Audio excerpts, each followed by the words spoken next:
Welcome back to Contributors Corner, where Michael Sakura from Spark Financial and I shed a spotlight on topics that could impact your portfolios and build a bridge between unsuspected sectors.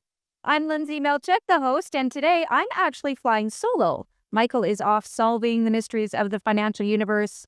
Actually, let's be honest, he's probably buried under an avalanche of, PowerPoint presentations, probably with an espresso in his hand. So he will be back soon, cape and all. But don't worry, because I am not in the crypto trenches alone. Joining me is our returning guru of all things blockchain and crypto, the man who can actually turn Bitcoin into bedtime reading and smart contracts into smooth conversation.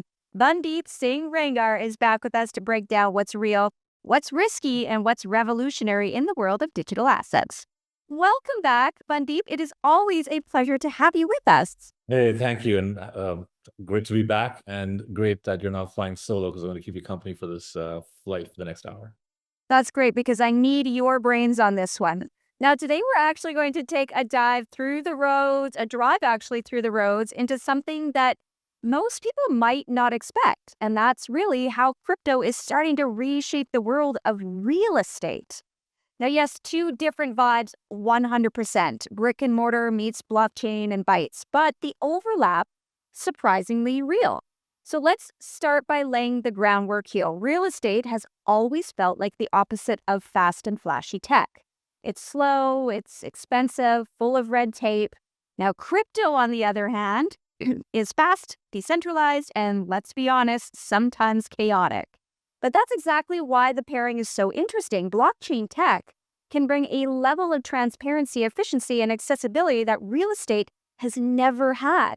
So if you think of it like giving your investment property a tech upgrade, one that actually could open up the doors for more investors with smoother transactions and even fractional ownership. I mean, Bundeep, before we get too deep in the woods here, what's your take on why we're seeing more momentum behind this mashup? I mean, why is crypto suddenly finding a foothold in real estate?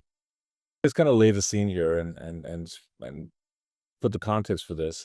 What crypto does is it allows for bite-sized ownership of assets, right? That's the fractional ownership model of the method behind the madness of tokenization.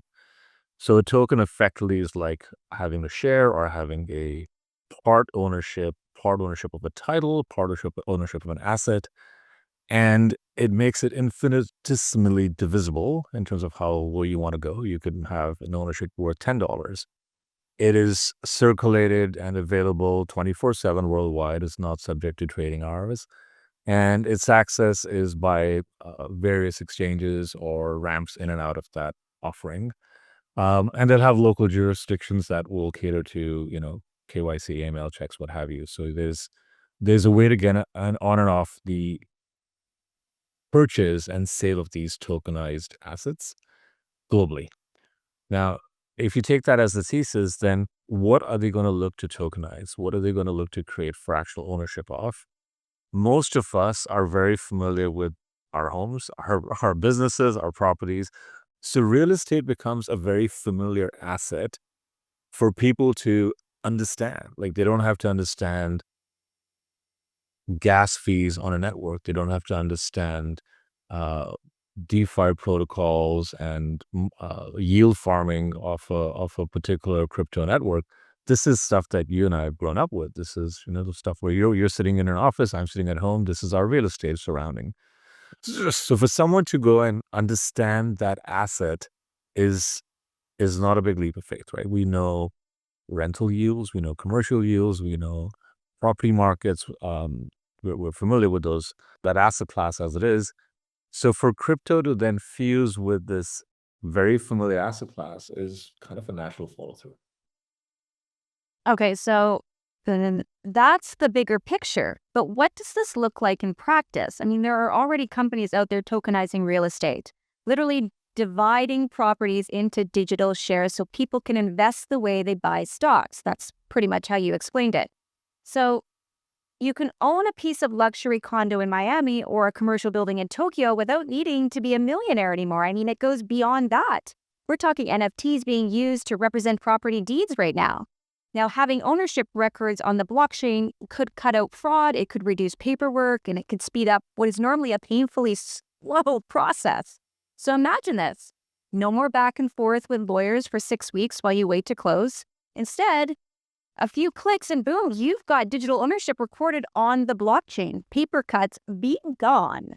So here's what I ask. Have you seen any projects doing this well? And do you think this is the kind of shift that traditional real estate players will actually get behind? Or are they still side-eyeing it with regulatory roadblocks? So great question. I think what crypto does is it allows for a global marketplace of real estate as an asset class. So, you are typically going to buy real estate in a place that you're familiar with and you can access. So you'd buy a condo in Vancouver, you'd buy a property in Toronto because it's local to you. What tokenization allows is for you to participate. For example, I'm in Dubai, which has had a phenomenal run in real estate since COVID. And people have watched it gleefully from afar, but they can't really participate because it takes a lot to get a purchase done here. Well, if you have a tokenized structure, you don't need to be in Dubai to buy it. You can participate in that growth by buying a tokenized property and buying tokens, whether you choose to buy it commercial or residential, whether you choose to buy it in close to the Burj Al Khalifa or you buy it close to the Palm. It's entirely up to you. So you're now opening a global marketplace for this, like you said, without all the red tape and bureaucracy that goes with permits and mortgages and financing. You're just buying an asset through a fractionalized ownership on the blockchain. That's what makes it really attractive. Is it growing? Yes. There's a number of companies out there. There's, Properly, which is out of San Francisco. There's Citadel out of Singapore, and they're actually not even playing necessarily in their own areas. Like Citadel out of Singapore is tokenizing property in London and offering it to investors in Singapore and Malaysia, for example. So you're now able to participate in the London property market sitting on your computer in Singapore. That's what's really attractive about it. Um, has the big real estate industry moved in that direction? They're looking at it. There's announcements that have come out about tokenizing large blocks of real estate. The actual follow through, if you may, is still to come. And there's some large scale products that I think will come on chain, whether it's Damak in Dubai announced a big $1 billion project some time ago. So, at some point, theoretically, it should come on chain. There's infrastructure products that could come on, and that's a new way of financing infrastructure. The kind of halfway zone that traditional real estate's familiar with are real estate investment trusts. Because REITs, as we know them, allow for participation in properties where properties are a collective asset class and you buy a fractional ownership through this investment trust. So there is some familiarity, which I guess, is worth, several hundreds of billions of dollars worldwide. And it does allow for this part ownership without owning the property and benefiting from what real estate gives you. It ultimately boils down to capital appreciation if the underlying real estate prices go up, and yield if you're getting yield from, largely speaking, rental income. You may have yield from savings on third-party services, especially as they move to the blockchain. Like you mentioned, you have sort of arguably fewer legal costs, and that might translate into a margin improvement. But for the most part, your yield is coming from rentals, and the appreciation is coming because the real estate market goes up, and therefore the value of the underlying asset goes up. So REITs allow for that to some degree, but REITs are subject to one, trading hours, two, local jurisdictions, three, underlying properties that are fairly local. Tokenization just takes this on steroids. It just puts this right in a whole different stratosphere because you now have the same fractional ownership, but on a global basis. So will the industry embrace it? Like most things in a wider category, which is referred to as decentralized finance, and within that, real world asset tokenization, there are people sitting on the sidelines, as in big players that are dabbling. So Blackstone is dabbling in this space. Hamilton Lane is dabbling in this space. Goldman Sachs is dabbling in this space. And similarly, some large property companies will dabble. They'll see, well, let's see what happens with the tokenization experiments that are going on. And if this works, then clearly, access to a worldwide market with enhanced liquidity and a super low entry point that you can set yourself is going to be highly attractive. Okay, so if all of this is now already in motion, what's in it for investors? Let's unpack this. From an outsider's perspective, for starters, we know it's going to lower the barrier for entry. If you've ever looked at real estate and thought there is no way that I can afford to buy a second property, crypto-based platforms might change that. Plus, crypto gives access to global real estate markets, like you said, so you could invest in a vacation rental overseas without even having to fly there, without even having to navigate foreign legal systems. And this is a big and. I hate that word, the word but I'm going to actually use it in this instance. You have to separate the shiny things from the solid things. Not every project is what it claims to be. And, right now in the crypto world, there's a lot that sounds so good to be true, like buying a mansion in Malibu using Dogecoin. I mean, you're probably just buying the dream, not probably the deed. So, Bundeep, you've probably seen both sides of this. The legit innovation and, let's call them aspirational ideas. What should investors watch for when evaluating crypto real estate platforms? What's the red flag checklist here? Great question. So I think with any deal, when you're looking at it, you're looking at the source, the originator of that asset. Like, what's the quality of the entity, the company, or the individual, the set of individuals behind a project that are bringing this asset on chain? Like, who's the author of that, if you may.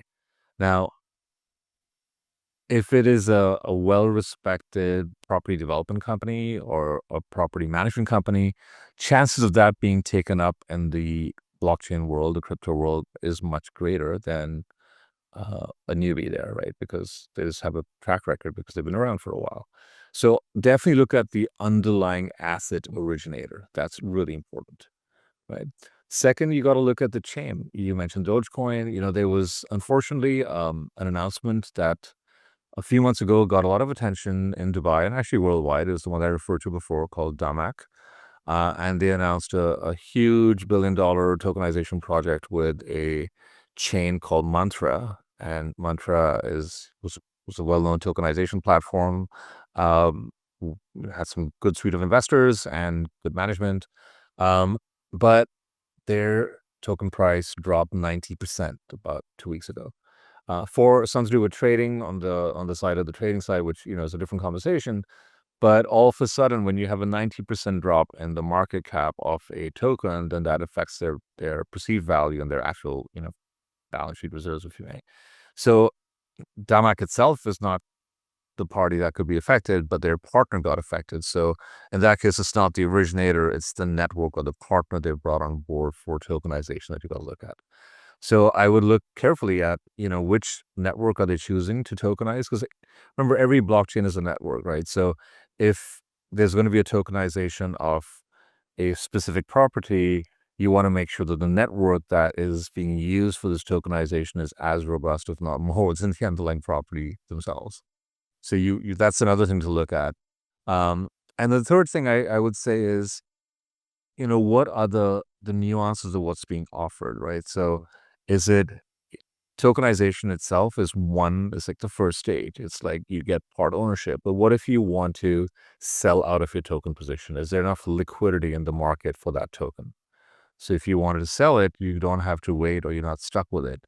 If you have payments coming out in the form of yield, for example, and that's why you're there, because you get either a monthly or a quarterly or notionally daily yield from what the underlying asset is.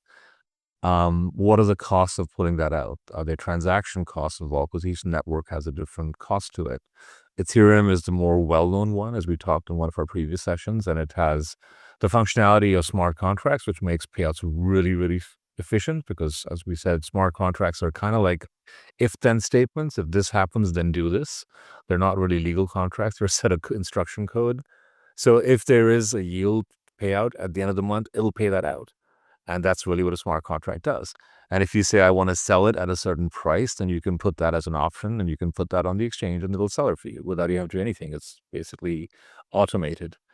Now, those networks and those instruction codes are not free of charge, right? So you got to look at what Ethereum charges you for a transaction versus what is charged, for example, on a newer network like Solana or Sui, where the cost may be less and the efficiency may be higher. However, the liquidity on those networks will not be as high as Ethereum.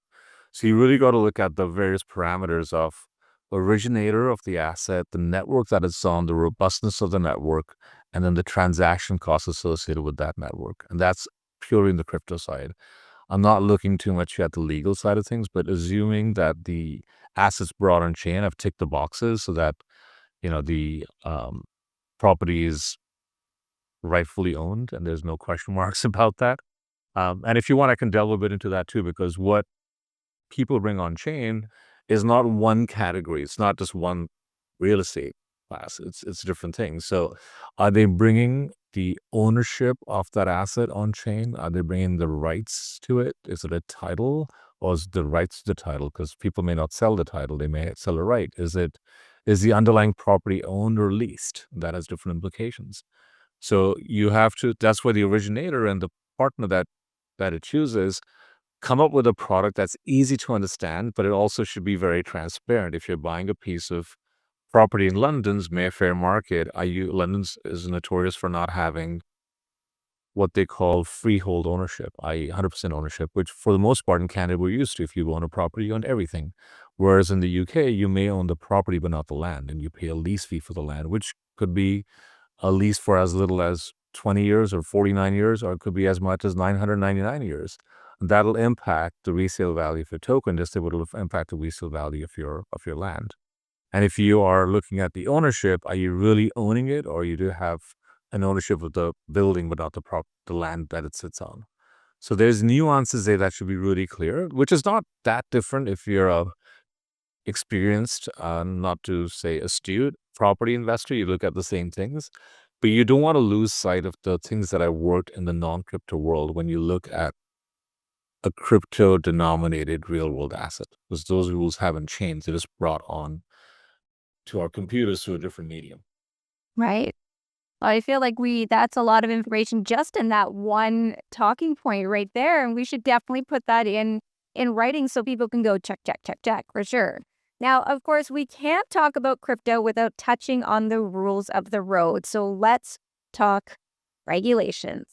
All this cool innovation comes with a side of regulatory spaghetti. We all know that. I mean, the rules are still catching up. Some countries are embracing crypto real estate, others are cautious. However, here's the thing. Once those legal frameworks start to lock in place, this market could actually really take off. I mean, we're talking easier cross-border deals, safer transactions, way safer transactions, and maybe even crypto mortgages that could work like staking your assets. So in early days, I know, yet the foundations are already being laid. If you're a long-term investor who's comfortable with some risk, there is definitely a space to keep on your radar. What's your take on this? I know you said there's not much on the legal side, but are there places in the world right now that are really leaning into crypto real estate in a smart way, or is this still a wait and watch situation? There's some places that are taking the lead. So in Europe, I'd say Liechtenstein is way ahead of the curve. They've allowed for tokenization of real estate, including land registries and the title of ownership on chain. And that's, a great kind of example of how things can work well. In Dubai, the virtual asset regime also allows for tokenization of real estate, which is why you see some of those moves there. One of the first indicators of this working in the jurisdiction is if they allow the land registry to be put on chain. And why that's important is because in many parts of the world, one of the things that's tampered very early on when someone wants to do a fraudulent transaction is the land registry, right? Because that's the governmental record of ownership. And if it's paper-based, well, you can potentially pay someone to change that, effectively bribe someone to change that. The blockchain makes that impossible, right? Because blockchains are irreversible records. They're immutable, right? So you can't go back and change a record that's already been entered. So the land registries going on the blockchain are a very credible source of information that's effectively tamper-proof. So when you see that move as a first step, you know that that jurisdiction, that country, that municipality, that state, that province is moving in the right direction. The second part of it is then allowing for the title to be held on chain. So you can see it. It's like in California, for example, They're doing that not with real estate, but with motor vehicle licensing. So you can see licenses on chain. You can see if that person actually owns that vehicle. It makes it a lot more transparent. So by starting off with land registry, then moving on to title, that gives a framework for the ultimate one, which is the property on top of that. And then if you can find a transparent, immutable record of who owns the property, it's a lot more efficient than trying to find that online in some database. It's a lot more bulletproof in that sense, a lot more robust. And that sets the tone for the regimes like Liechtenstein or Dubai to allow for commercial propagation of blockchain-based trading, which is effectively what we're talking about in terms of tokenization. Now, I think that's sort of emerging areas, and that creates a lot of potential liquidity for what is effectively still a very illiquid asset, right? Like nearly 1,000, like a trillion, so like 952 billion was invested in real estate last year in 2025. Um, and assuming that number goes up, well, next year the estimates about 5.6 billion will be tokenized. So it's still a small number considering the the big investment that went in, and that 5.6 billion is what's going to be tokenized of existing real estate, whereas the $1 trillion figure is what went in 1 year alone in terms of investments. The actual asset base underneath is much bigger. So it's still a tiny speck in terms of percentage of real estate that's tokenized vis-a-vis the actual value of that real estate. But if it works, it's going to create a huge liquidity, right? Why do we buy stocks and companies? Because the stocks are basically a liquid expression of that asset value. If tokenization can create a liquid expression of one of the most illiquid, worldwide recognized assets, then you've got something huge coming our way. And that's really the attraction. If I can just present a different dimension here, you and I are all used to buying property, right? We're all used to buying homes, if at the very least, if not commercial property. And for the most part, there's a financing involved. We all are familiar with mortgages and why that's such an important barometer in an economy, new mortgages, mortgage rates, what have you. There's some really interesting innovation taking place in the mortgage financing world. So let me give you one example. There are a lot of people right now who are wishing, willing, keen, eager to participate in the crypto economy. They'd love to buy Bitcoin. They saw the price go down like a few weeks ago. For the most part, they're up. If you bought Solana, Sui, Polkadot, Cardano, even a month ago, you'd be up somewhere between 20 and 50% today. Never mind Bitcoin, which is up already. So there's an appetite to buy it. A lot of people, whilst they want to buy it, are liquidity starved, right? They don't have the liquidity to buy it in any meaningful way. You can't borrow to buy crypto assets. That's just not possible right now. You could borrow against a crypto asset potentially, but you can't borrow to buy crypto assets. Now, take what I said earlier, which was one of the biggest illiquid assets in the world is real estate. And then what I just said, there's a huge desire to participate in crypto assets with some requirement of liquidity. So what I've seen some interesting finance companies do is the following. If you have I'll make it simple, take a home and say you have a home worth $1 million and your mortgage on that right now is 60% of the home value. And just to keep the math simple, you're paying $1,000 a month in your mortgage. Well, they'll come around and say, you know what, we'll refinance that. We will give you, say, 70% loan to value. So now you have 10% of the equity value of your house. Assuming that's $1 million, you've now got 100,000 of cash. And you won't change your monthly payments, your equivalent monthly installments, your EMIs will remain at $1,000. If your mortgage was 14 years outstanding before, maybe now it's 18 years or 17 years or whatever the right calculation is. So your term gets extended, your monthly payments do not. So it doesn't affect your monthly management of your cash and your paycheck outgoings. But now all of a sudden you've released $100,000 of liquidity. Now that's also not particularly new. There's companies that do that. They call it equity release in some markets or second mortgages in some. But the difference here is the following.